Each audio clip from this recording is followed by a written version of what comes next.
Bonjour mes chers amis, nous sommes bien le 23 février 2012 et donc je m'apprête à vous lire le 30e chapitre du petit livre rouge de Mao Tse-tung concernant les jeunes. Lecture par Dr Benfiza Ahmed. Vive la République populaire de Chine. 30e chapitre, les jeunes. Le monde est autant le vôtre que le nôtre. Mais au fond, c'est à vous qu'il appartient. Vous, les jeunes, vous êtes dynamiques, en plein épanouissement, comme le soleil à 8 ou 9 heures du matin. C'est en vous que réside l'espoir. Le monde vous appartient. L'avenir de la Chine vous appartient. Entretien avec les étudiants et stratèges chinois à Moscou, le 17 novembre 1957. Nous devons faire comprendre à toute la jeunesse que notre pays est encore très pauvre, qu'il n'est pas possible de modifier radicalement cette situation en peu de temps, que c'est seulement par leurs efforts unis que la jeunesse et tout le monde pourront créer de leurs propres mains un État prospère et puissant en l'espace de quelques dizaines d'années. Vive la République populaire de Chine. Le régime socialiste nous a ouvert la voie vers la société idéale de demain. Mais pour que celle-ci devienne une réalité, il nous faut travailler dur, de la juste solution des contradictions au sein du peuple. Bon nombre de jeunes, par manque d'expérience politique et d'expérience de la vie sociale, ne savent pas comparer la nouvelle Chine avec l'ancienne. Ils ont du mal à comprendre à fond quelle lutte extraordinairement difficile et pénible notre peuple a dû soutenir pour parvenir à se libérer du joug de l'impérialisme et des réactionnaires du Kuomintang. Et quelle longue période d'efforts acharnés est nécessaire pour construire une société socialiste radieuse. C'est pourquoi il faut poursuivre sans cesse parmi les masses une éducation politique vivante et efficace. Leur dire toujours la vérité sur les difficultés qui surgissent et examiner avec elles les moyens de le surmonter.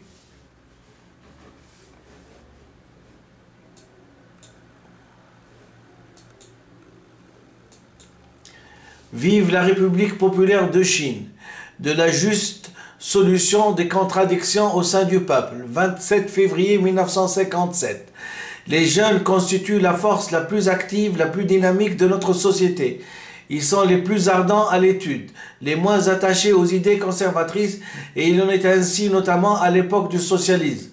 Nous souhaitons que toutes les organisations du parti, de concert avec les organisations de la Ligue de la jeunesse, étudient avec soin les moyens de faire pleinement valoir les forces des jeunes, qu'elles se gardent de négliger leurs caractéristiques en les traitant comme les autres.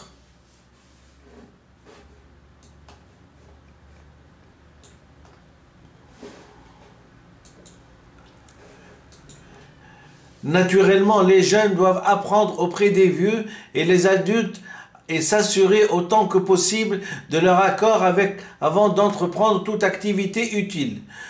Note sur l'article, la brigade de choc des jeunes de la coopérative agricole de production numéro 2 de Canton, de Xining, district de Chonggang, l'essor du socialisme dans les campagnes chinoises. Comment s'y prendre pour déterminer si un jeune est révolutionnaire ou non?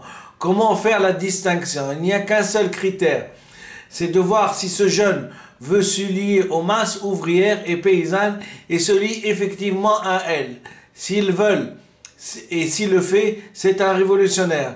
Dans le cas contraire, c'est un non-révolutionnaire ou un contre-révolutionnaire. Qu'il se lie aujourd'hui aux masses d'ouvriers et paysans, il est un révolutionnaire, que demain il cesse de le faire ou qu'il se mette au contraire à opprimer les simples gens, il sera alors un non-révolutionnaire ou un contre-révolutionnaire.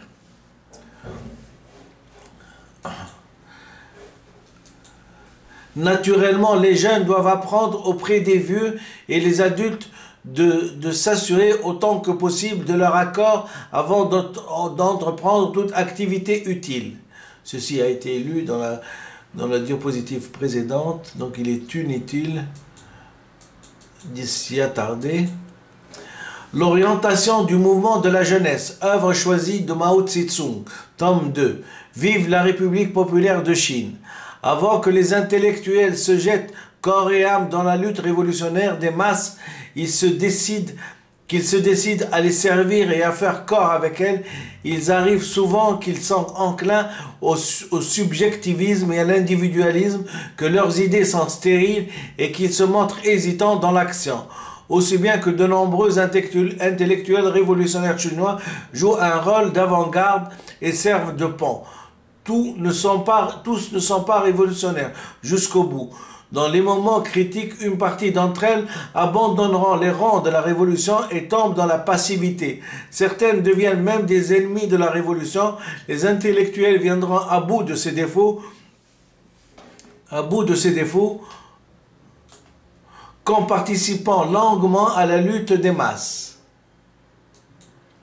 Vive la République populaire de Chine. La révolution chinoise du Parti communiste chinois, décembre 1939, œuvre choisie de Mao Tse-tung.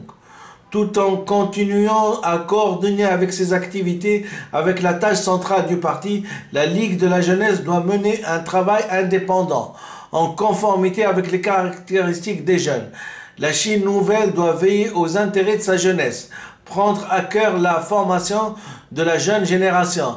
Les jeunes doivent étudier, travailler, mais comme ils se trouvent en période de croissance, il faut accorder une pleine attention à leur travail et à leur étude, ainsi qu'à leur divertissement, leur activité sportive et leur délassement. Instruction lors d'une réception accordée au président Yom du 2e congrès de la Ligue de la jeunesse, 30 juin 1953. Je vous remercie infiniment. Voilà, je viens de vous lire le 30e chapitre de M. Mao Tse-tung, Feu Mao Tse-tung, sur les jeunes. Vous voyez qu'il prend à cœur d'enseigner aux jeunes aussi les principes révolutionnaires, hein, et qu'il les incite à créer et qui les incite à se mélanger avec la population, la paysannerie, plus spécialement les ouvriers, hein, la force révolutionnaire des ouvriers et la force révolutionnaire de la paysannerie, et qu'il fait une ligne de démarcation entre les jeunes révolutionnaires et les contre-révolutionnaires, voire les non-révolutionnaires. Je vous remercie infiniment. Voilà.